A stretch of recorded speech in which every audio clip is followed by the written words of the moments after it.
I'm from South Korea. I have been living in Canada for over 4 years. I visited Korea for the first time since I left. South Korea had changed more than I expected, and so had I, as someone who had been living abroad. Here is some reverse culture shock I experienced during the 1 month I spent back in my home country. The first thing that hit me was how safe I felt walking alone at night. I visited the beach alone and stayed until dark at a cafe.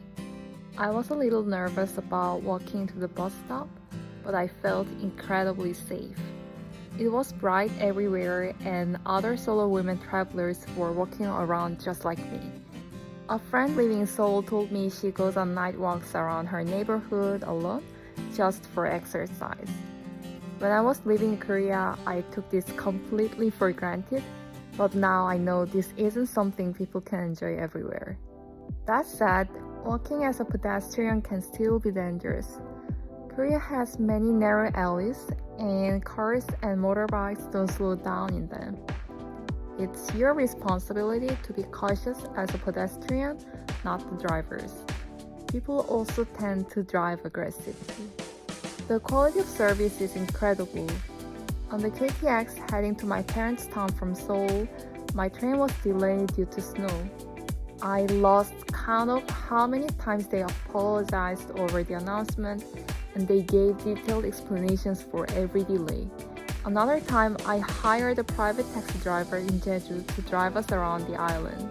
He didn't just drive us, he went out of his way to take photos and videos of us. I had so many experiences like this, where service providers genuinely go above and beyond. Work doesn't end when you leave the office though. About 80% of my friends had to answer work-related calls outside of working hours, and they were simply expected to. Coming from a Canadian work environment, this was quite shocking to me. Getting around the country is incredibly easy and affordable.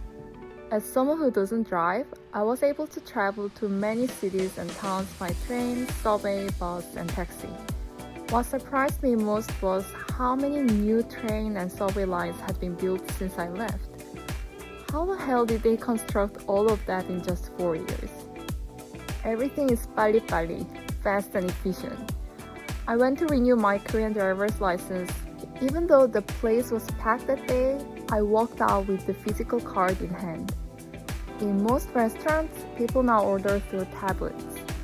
When I had dinner with my family, we went from walking in to walking out in under 30 minutes. I mean, half an hour. With my husband's Latino family, it would take half an hour just to sit down, chat a bit, and order food.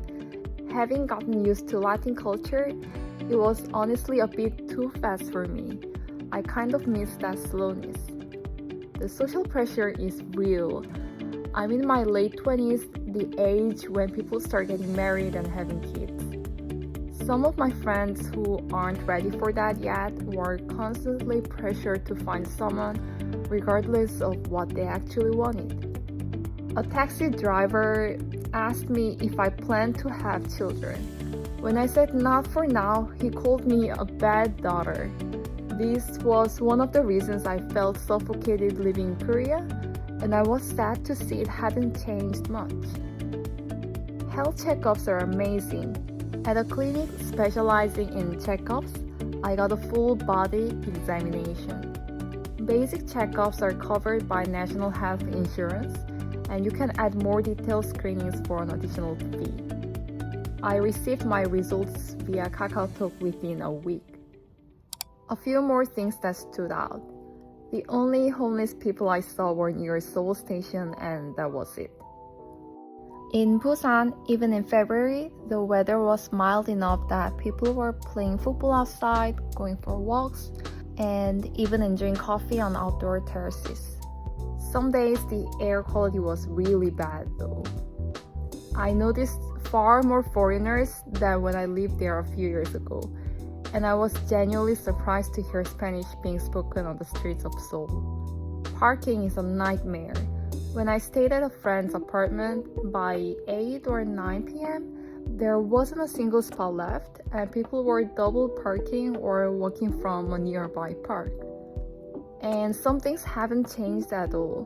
People are still obsessed with property prices, prestigious universities, job titles, and social status. This trip reminded me of two things at the same time: why I wanted to leave Korea in the first place and why I missed it so much while I was gone. South Korea is complicated. It's fast, it's warm, it's frustrating, it's impressive. And after 4 years away, seeing it with fresh eyes made me think that it might be worth living there someday with my husband, just to see. I think I'm finally realizing that no country is perfect. And if I choose to live in Korea and embrace everything it has to offer, I'll also have to be ready to face the parts that aren't so easy.